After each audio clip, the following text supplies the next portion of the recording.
আসসালামু আলাইকুম প্রিয় দর্শক, স্বাগত জানাচ্ছি আমার দেশ লিড নিউজে। সঙ্গে আছি আমি আরমান মুজাহিদ। আমাদের আজকের লিড নিউজের শিরোনাম, আওয়ামী সুবিধাভোগী আলেমরা আত্মগোপনে। নিউজটি লিখেছেন রকিবুল হক। চলুন দর্শক বিস্তারিত জেনে নেওয়া যাক।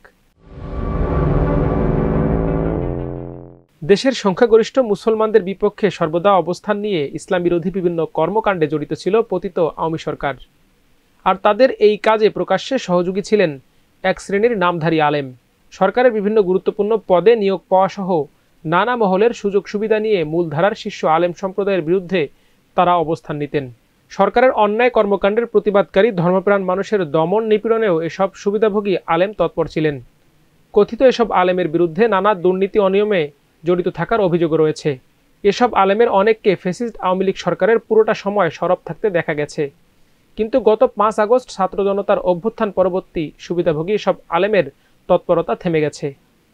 উদ্ভূত পরিস্থিতিতে বেশ বিপাকে পড়েছেন তারা। সরকারি বিভিন্ন দায়িত্ব ও রাজনৈতিক পদ থেকে বাদ পড়েছেন অনেকে। কয়েকজনের বিরুদ্ধে হত্যা মামলাও রয়েছে। জনরোষের ভয়ে অনেকটা আত্মগোপনের দিন কাটাচ্ছেন আওয়ামী সুবিধাভোগী আলেমদের অনেকে। তবে কেউ কেউ আবার অতীত কর্মকাণ্ড আড়াল করে বিভিন্ন মহলের সঙ্গে যোগসাজশ করে মূল ধারায় ফেরার বা প্রাতিষ্ঠানিক পদ ধরে রাখার চেষ্টা করছেন। এতে ধর্মপ্রাণ মুসল্লিসহ সংশ্লিষ্ট মহলে চরম ক্ষোভ বিরাজ করছে। পতিত আওয়ামী সরকারের সুবিধাভোগী দুর্নীতিবাজ আলেমদের অবিলম্বে আইনের আওতায় আনার দাবি জানিয়েছেন তারা। আওয়ামী সরকারের চরম নিপীড়নের শিকার ইসলামী ঐক্যজোটের মহাসচিব মুফতি সাখাওয়াত হোসেন রাজি এ প্রসঙ্গে আমার দেশকে বলেন, বিগত ফেসিবাদী সরকারের সময়ে নামধারী কিছু মৌলভী নানা সুযোগ সুবিধা নিয়ে ইসলাম ও মুসলমানদের ব্যাপক ক্ষতি করেছেন। তাদের কারণে মাঠ পর্যায়ে প্রকৃত আলেমরা একদিকে জুলুমের শিকার হয়েছেন, অন্যদিকে আলেম ওলামা ও ইসলামী নেতৃত্বের প্রতি সাধারণ মানুষের আস্থা বিশ্বাস ক্ষতিগ্রস্ত হয়েছে। বাংলাদেশে ইসলামী আন্দোলন সংগ্রামের সুন্দর ভবিষ্যৎ বাধাগ্রস্ত করেছেন তারা। দেখে নেওয়া যাক নামধারী আলেম হিসেবে পরিচিত ফরিদ উদ্দিন মাসুদ, মৌলানা রুহুল আমিন, মৌলানা মোহাম্মদ কাফিল উদ্দিন সরকার, আবু রেজা মোহাম্মদ নিজাম উদ্দিন নদভী, মিসবাহুর রহমান চৌধুরী, মুফতি ফয়জুল্লাহ আনাস মাদানী, মৌলানা আবুল হাসনাত আমিনী, মৌলানা শাহিনুর রহমান খান চৌধুরী, মৌলানা রুহুল আমিন খান উজানবি, ডক্টর আবুল কালাম আজাদ ও খেলাফত আন্দোলনের বিতর্কিত আলেমদের কে কি করছেন, কি অবস্থায় আছেন। শুরুতে মৌলানা ফরিদ উদ্দিন মাসুদ। আওয়ামী সরকারের সবচেয়ে আস্থাভাজন ও কওমি অঙ্গনের বিতর্কিত আলেম ছিলেন মৌলানা ফরিদ উদ্দিন মাসুদ। সরকারের সঙ্গে সুসম্পর্কের সুবাদে ইসলামিক ফাউন্ডেশনের বোর্ড অব গভর্নেন্সের গভর্নর ও ঐতিহাসিক শোলাকিয়া ঈদগাহের ইমাম হিসেবে নিযুক্ত হন তিনি।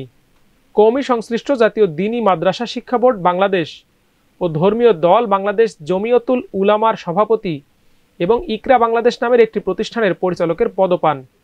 আওয়ামী আস্থাভাজনের জেরে বেশ দাপুটে ছিলেন তিনি। শাহবাগের বিতর্কিত গণজাগরণ মঞ্চে উপস্থিত হওয়ায় শাহবাগী আলেম হিসেবেও পরিচিতি পান। তার আরেকটি উল্লেখযোগ্য বিতর্কিত কাজ হল তথাকথিত ১ লাখ মুফতির স্বাক্ষর সম্বলিত জঙ্গিবাদ বিরোধী ফতোয়া। এই ফতোয়াকে ঘিরে আন্তর্জাতিক অঙ্গন সহ আওয়ামী সরকারের নানা সুযোগ সুবিধা পেয়েছিলেন তিনি।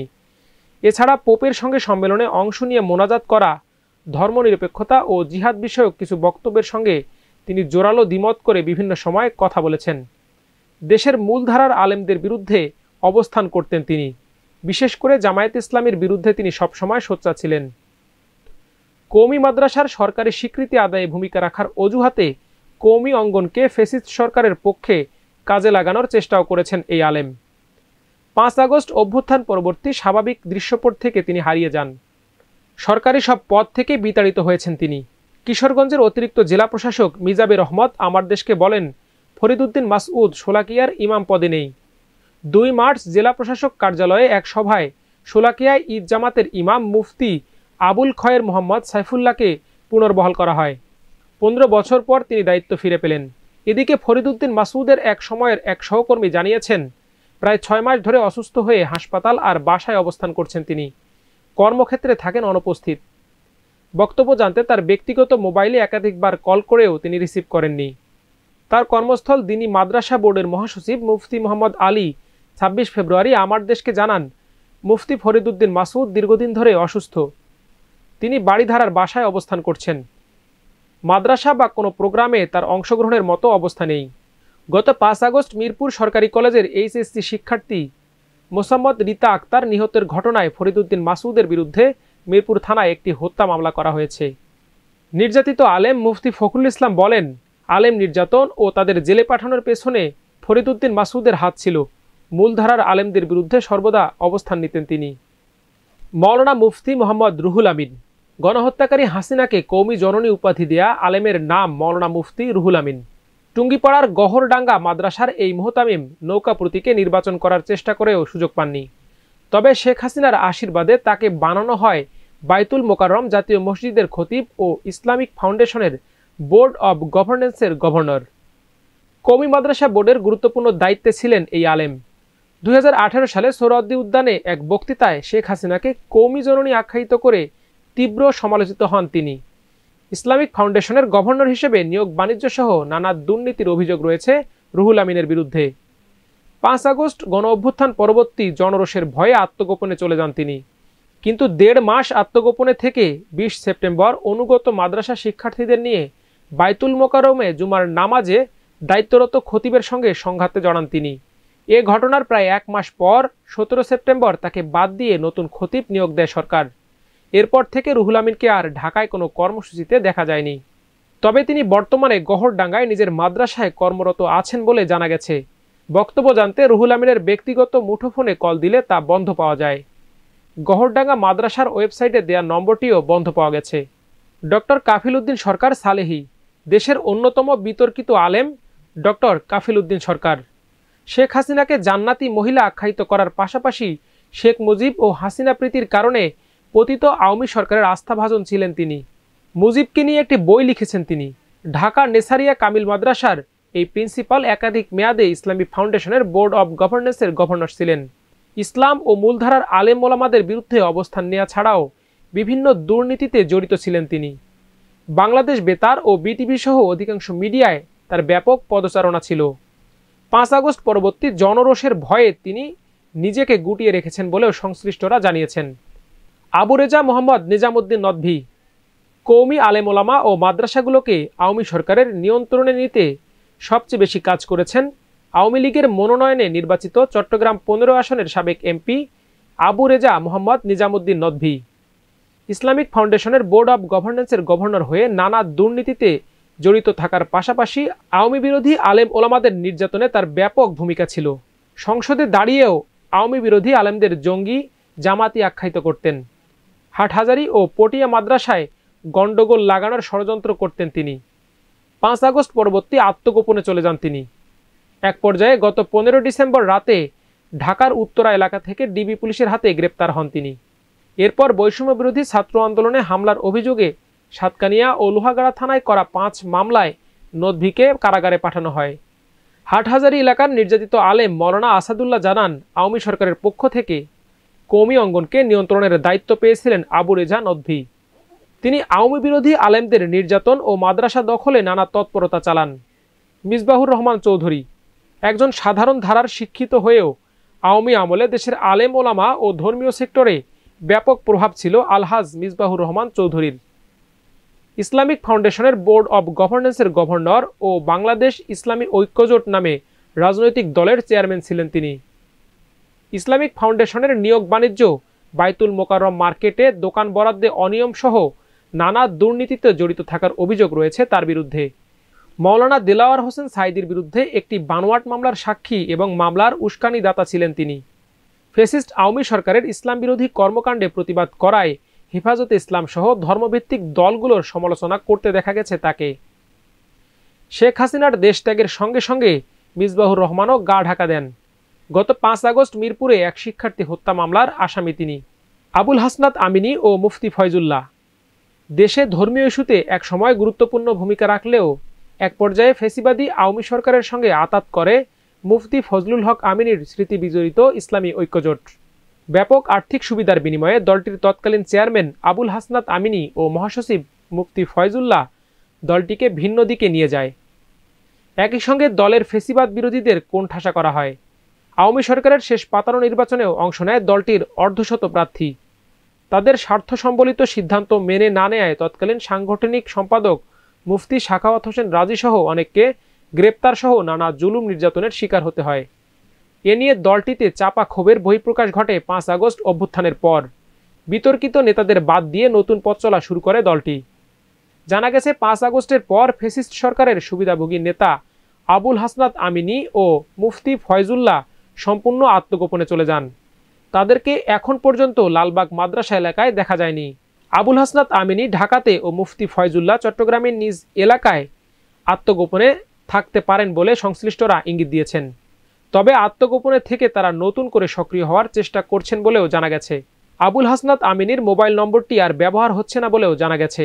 আর মুফতি ফয়জুল্লাহকে কল দিলেও তিনি রিসিভ করেননি। আনাস মাদানী, হেফাজতের প্রতিষ্ঠাতা আল্লামা শফির ছেলে আনাস মাদানী হেফাজতকে একসময় আওয়ামী সরকারের পক্ষে ব্যবহারের চেষ্টা করেন। এজন্য তিনি সরকার থেকে নানা সুযোগ সুবিধাও পান বলে জোর গুঞ্জন ছিল। এ নিয়ে বিতর্কের এক পর্যায়ে হেফাজত থেকে তাকে বাদ দেওয়া হয়। বিতাড়িত হন হাটহাজারী মাদ্রাসা থেকেও। তবে বর্তমানে তিনি বেফাকের পথ ধরে রাখা সহ আবার মূলধারায় ফেরার চেষ্টা করছেন বলেও জানা গেছে। একইভাবে ফেসিবাদের দোসর হয়েও মূলধারায় ফিরতে তৎপরতা চালাচ্ছেন পটিয়া মাদ্রাসার মৌলানা ওবায়দুল্লাহ হামজা, তেজগাঁ মাদ্রাসা থেকে বাদ পড়া মৌলানা মুজিবুর রহমান এবং আম্বরশাহ মসজিদের খতিব হাফেজ মাজহারুল ইসলাম। এছাড়া কওমি মাদ্রাসা সংশ্লিষ্ট আল হায়াতুল উলা লিল জামিয়াতুল কওমিয়া বাংলাদেশ এবং বেফাকে শীর্ষ কর্মকর্তাদের বিরুদ্ধে ফেসিবাদী সরকারের পক্ষে অবস্থান নেয়ার অভিযোগ আছে। এ নিয়ে সংশ্লিষ্ট মহলে অস্থিরতা বিরাজ করছে বলেও জানা গেছে। কওমি শিক্ষার্থীরা জানান, স্বৈরাচারী হাসিনার শাসনামলে সুবিধাভোগী প্রত্যেককে অতি সত্বর গ্রেপ্তার করে বিচারের কাঠগড়ায় দাঁড় করাতে হবে। হত্যাকাণ্ড ও জুলুম নির্যাতনকে যারা সমর্থন দিয়েছিলেন তাদেরকেও প্রমাণ সাপেক্ষে বিচারের মুখোমুখি করতে হবে। শাহিনুর রহমান পাশা চৌধুরী, দীর্ঘদিন জমিয়তে উলামায়ে ইসলামের রাজনীতিতে ছিলেন মৌলানা শাহিনুর রহমান চৌধুরী। 4 দলীয় জোটের প্রার্থী হিসেবে উপনির্বাচনে সুনামগঞ্জ 3 আসন থেকে এমপিও হন তিনি। সবশেষ বিতর্কিত দ্বাদশ জাতীয় সংসদ নির্বাচনে তৃণমূল বিএনপির প্রার্থী হিসেবে অংশ নিয়ে সমালোচিত হন। 5 আগস্ট পরবর্তী পরিস্থিতিতে তিনি বাংলাদেশ খেলাফত মজলিসে যোগ দিয়ে দলটির নায়েবে আমিরের পদ পান। এ বিষয়ে বাংলাদেশ খেলাফত মজলিসের মহাসচিব মৌলানা জালাল উদ্দিন বলেন, শাহিনুর রহমান পাশা তাদের জানিয়েছেন তিনি বাধ্য হয়ে ওই নির্বাচনে অংশ নেন। এটা ভুল সিদ্ধান্ত ছিল বলে তিনি স্বীকার করেছেন। এখন বাংলাদেশ খেলাফত মজলিসের আনুগত্য করার ঘোষণা দিয়েছেন। মৌলানা রুহুল আমিন খান উজানবি, আওয়ামী সরকারের শুভাকাঙ্ক্ষী ছিলেন মৌলানা রুহুল আমিন খান উজানবি। আওয়ামী লীগ সরকারের প্রথম দফায় ইসলামিক ফাউন্ডেশনের বোর্ড অব গভর্নেন্সের গভর্নর ছিলেন। তিনি শেখ হাসিনাকে এ যুগের রাবেয়া বসরি আখ্যায়িত করে ব্যাপক বিতর্কিত হন। মৌলানা ফরিদউদ্দিন মাসুদের সঙ্গে তার ঘনিষ্ঠতা ছিল। 5 আগস্ট পরবর্তী তার জামিয়াতুস সাহাবা মাদ্রাসায় ভাঙচুর ও তাকে হেনস্থা করেন বিক্ষুব্ধ শিক্ষার্থী ও তরুণ আলেমরা। শেখ হাসিনাকে রাবেয়া বসরি আখ্যায়িত করা প্রসঙ্গে মৌলানা রুহুল আমিন খান উজানবি বলেন, আমি বলেছিলাম ভারসাম্য হারিয়ে আপনি তাকে কাফের মনে করলে আমি বলবো রাবেয়া বসরি।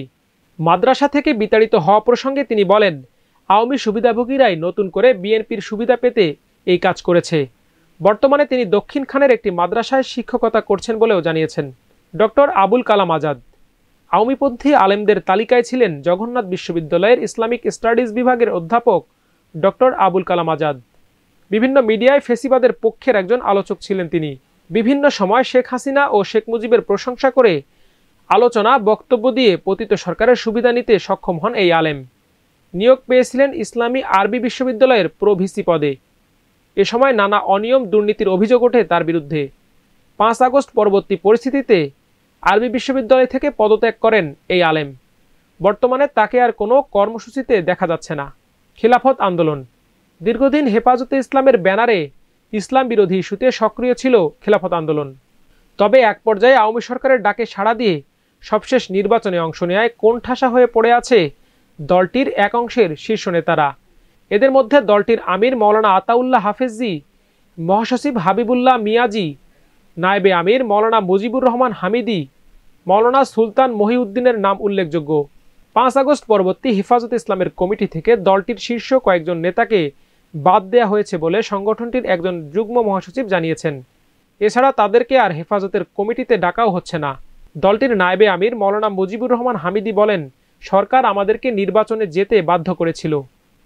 আমরা ওই নির্বাচনে কোনো সুবিধাও পাইনি। হেফাজত থেকে তাদেরকে বাদ দেওয়ার কোনো সিদ্ধান্তও তারা জানেন না। তবে হেফাজতের মিটিংয়ে তাদের এতদিন ডাকা না হলেও সম্প্রতি হেফাজত আমির তাদের নিয়ে বসার আহ্বান জানিয়েছেন। হেফাজতে ইসলাম বাংলাদেশের একজন যুগ্ম মহাসচিব জানান, 5 আগস্ট গণঅভ্যুত্থানের পরেই হেফাজতে ফেসিবাদ বিরোধী শুদ্ধি অভিযান চালানো হয়। 6 আগস্ট এক বৈঠকের সিদ্ধান্ত অনুযায়ী আওয়ামী সুবিধা নিয়ে 7 জানুয়ারি নির্বাচনে অংশগ্রহণ করায় হেফাজতের কমিটি থেকে আতাউল্লাহ হাফিজি, হাবিবুল্লাহ মিয়াজি, মুজিবুর রহমান হামিদি এবং জমিয়তে উলামা ইসলামের নেতা মাওলানা শাহিনুর রহমান পাশাকে বাদ দেওয়া হয়েছে। তাদেরকে আর হেফাজতের কোনো বৈঠকে ডাকা হয়নি। তিনি আরও জানান, বাংলাদেশ খেলাফত মজলিসেও ফেসিবাদের কয়েকজন দোসর ঢুকে পড়েছে, তাদের বিষয়েও হেফাজত সতর্ক রয়েছে। দর্শক, আজ এ পর্যন্তই। সবাই ভালো থাকুন, সুস্থ থাকুন, আমার দেশের সঙ্গে থাকুন। আল্লাহ হাফেজ।